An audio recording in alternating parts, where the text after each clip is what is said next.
Tumpang Tanya, Tumpang Tanya, Tumpang Tanya Pastor. Pastor, can I ask you something? How do you define a gray zone in friendship? And if so, how does one get out of it? You know, when I first heard gray area, I must confess, I'm like, what's that? Or gray zone? Gray zone. My wife reminded me it's gray zone. And so I'm glad that this person explained. And that gray zone is that zone where, two good friends of opposite sexes, they get into a place whereby they start to compromise, and one party actually may not like it that much, may not feel so comfortable, and so that gray zone is a zone where at least one party is thinking, I should actually remove myself from it, and yet do I just remove myself from it and still be able to keep the friendship? Okay, so I thought about the answer. My wife may also have her view, but I have another question to the question. So the question is, how do I get out of it and still remain friends? Something like that, okay? So my question is to the person who's asking this question, you're asking about how to get out. I am asking you, how did you get in the first place? Yeah, true. Okay, so it's important to ask a question, because when you ask a very honest and hard question to yourself, because you're saying that I'm not so comfortable, I want to get out, but I want to keep the friendship. But the question is, you want to get out, but how did you get in the first place? Because there will be about 4 or 5 things I want to say about that. You see, sometimes if you ask yourself hard question, you have to be very honest. And it could be. I'm not saying it has to be, and it is definitely the case.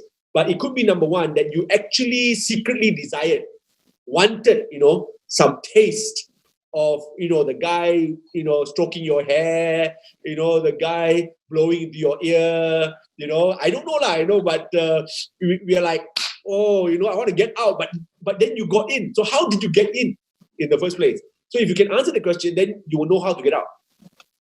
Because if you can't even answer that question first, then maybe you won't be able to answer. That means any answer I give you how to get out, also you might not get out still, because you got in. And so answer that question: why did you get in, and how did you get in? So number one, did you want it secretly? And so if you can check that, and you go like, okay, yeah, maybe I wanted it, but now I don't want it anymore, then get out. Okay.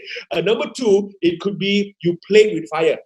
You didn't really want it, you didn't ask for it, but you wore spaghetti strap every time you all met, or maybe sometimes we call it tang hun strap,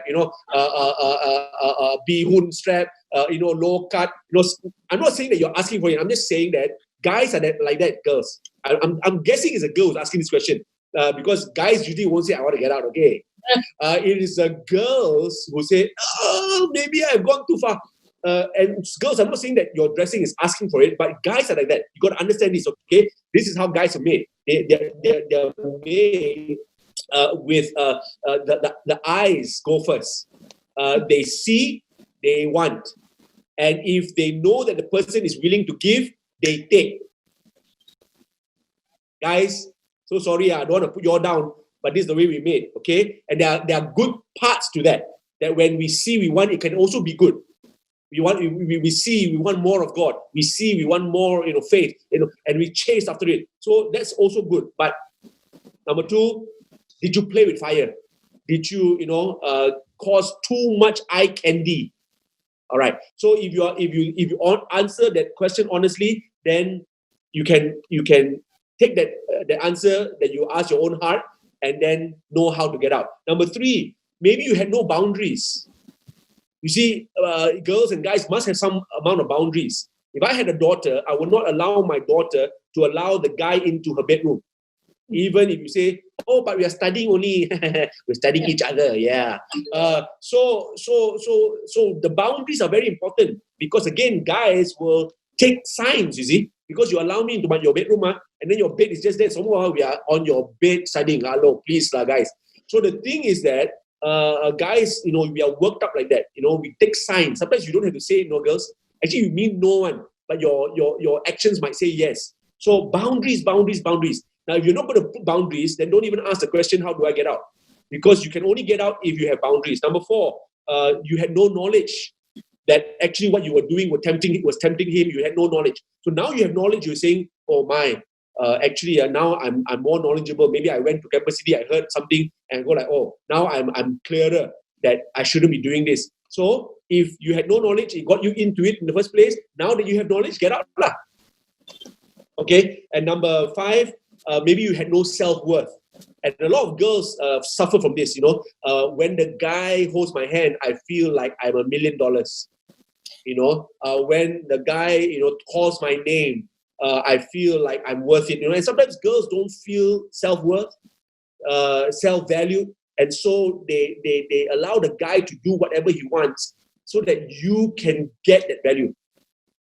Remember Pastor Sandra said this before. I remember many years ago when she was teaching on BGR, she said, girls will give sex to get love, and guys will give love to get sex. Meaning that guys will do whatever they can. Love means sometimes they can say sweet words and they can buy flowers. So guys will do that.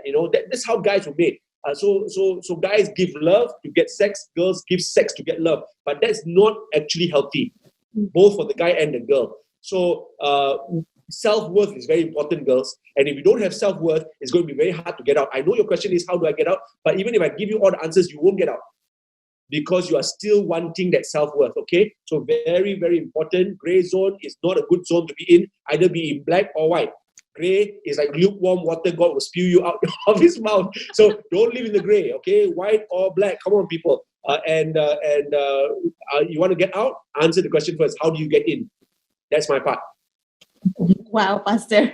How did you get in? I saw we were looking through the comments and everyone was just amazed when you asked back a question, Pastor. Right. Pastor Sandra, do you have anything to say? I'm just thinking, the gray zone happens. I've been there before. Yeah. And you start off as friends, right? With these are the guys from my church, from the church that I was in, and you're happy. You go to college, you hang in the same college or whatever, and it's just probably so much time spent, and a lot of, like, every day you study together in church library, and then take the bus from the college and go.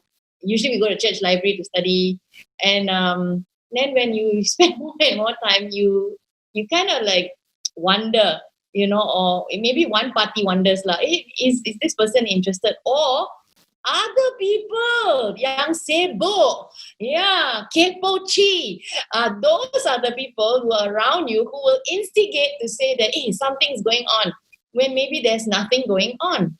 So I think time spent a lot and you don't realize that you might be giving your heart, but the other party might not even be interested in that way. They value you as a good friend. Remember, I always say, when a guy asks a girl, can we take it the next level, like better friendship? You just broke his heart. So, I think we what Pastor says, there's all these boundaries, knowledge, time spent unknowingly will get you from the clear zone of black and white into the gray, because we weren't sure of our feelings. And you might get into that initially. Some of us do, like I say, I did, or rather the person might have been interested in me and I didn't know it. Maybe then I have to kind of step back on that. Too friendly just thinking that every brother in Christ, he treats you like a sister, but maybe some might treat you a little bit more special. Thank you, but I wasn't ready. So sometimes also you know how you put yourself out there. You need to just figure out yourself. You're over friendly but you're not interested in that way with the guy. We are responsible to make sure we honor the other party, and jaga yourself a bit. Take care of yourself. Peace.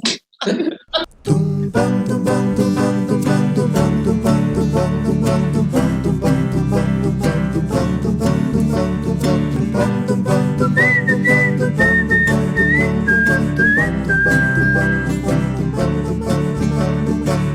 Tumpang Tanya, Tumpang Tanya, Tumpang Tanya Pastor. Pastor, can I ask you something?